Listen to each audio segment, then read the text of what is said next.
saya akan menceritakan sedikit berkenaan dengan tajuk dalalah. Dalalah dari segi bahasa ialah petunjuk. Dalalah dari segi istilah pula ialah memahami sesuatu yang ingin ditunjuk melalui sesuatu yang lain, iaitu petunjuk.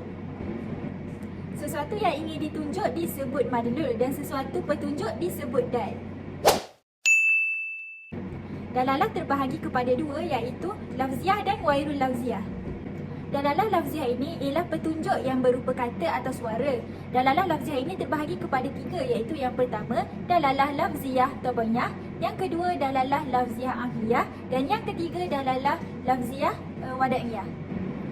Dalalah lafziah tabi'iyah ialah petunjuk yang difahami secara semula jadi. Contohnya, ketawa terbahak-bahak menunjukkan gembira dan menangis teresak-esak menunjukkan kesedihan.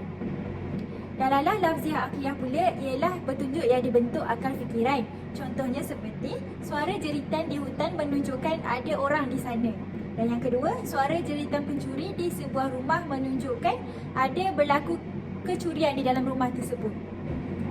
Dalalah lafziah wada'iyah ialah petunjuk yang sengaja dibuat oleh manusia untuk suatu isyarat atau apa-apa sahaja tanda berdasarkan kesepakatan. Contohnya, petunjuk lafaz kata kepada makna benda yang disepakati. Contoh yang boleh saya beri ialah singa diberikan gelaran binatang yang buas. Dan yang kedua, orang Inggeris bersepakat menetapkan banana menjadi petunjuk kepada pisang. Okey, yang seterusnya iaitu dalalah ghairul lafziah. Dalalah ghairul lafziah ini ialah petunjuk yang tidak berbentuk kata atau suara. Dalalah ghairul lafziah ini juga terbahagi kepada tiga, iaitu dalalah ghairul lafziah tabi'iyah, dalalah ghairul lafziah aqliyah dan yang ketiga dalalah ghairul lafziah wada'iyah.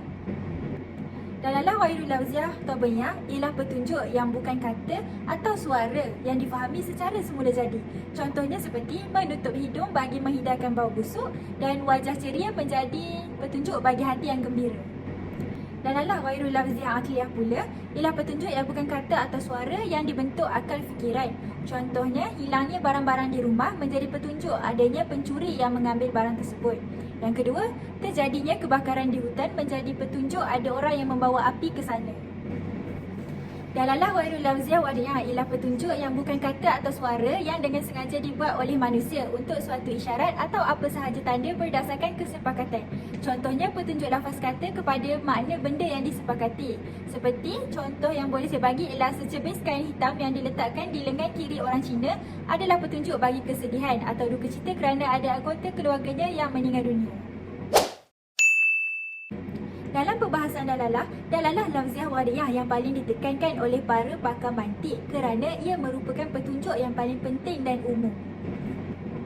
Dalalah lafziah wada'iyah ini juga terbahagi kepada tiga, iaitu mutabakiyah, tadamuniyah dan juga iltizamiyah.